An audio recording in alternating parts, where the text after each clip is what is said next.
According to court records, Robinson had 6 felonies and an extensive criminal history dating back nearly 25 years out of Las Vegas Justice Court and Henderson Justice Court.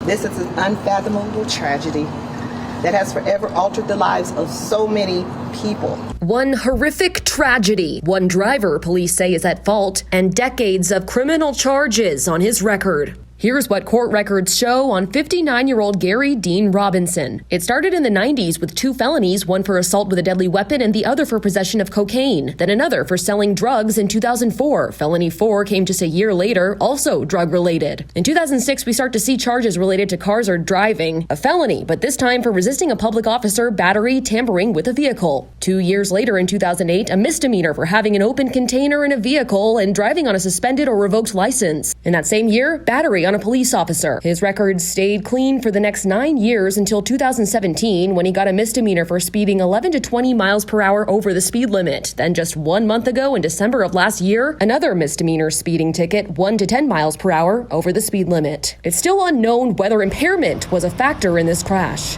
Speed was a factor in this accident, and that is the only contributing factor that we know of at this time.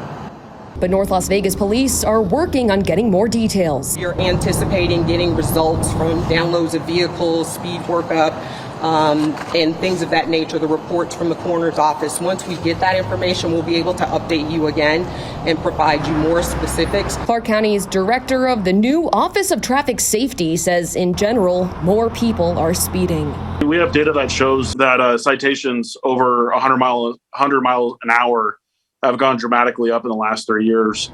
And so speed is definitely on the rise. We saw that happen during the pandemic, and we ultimately want to go back to some of that human behavior that exists to make sure that people are doing the right thing.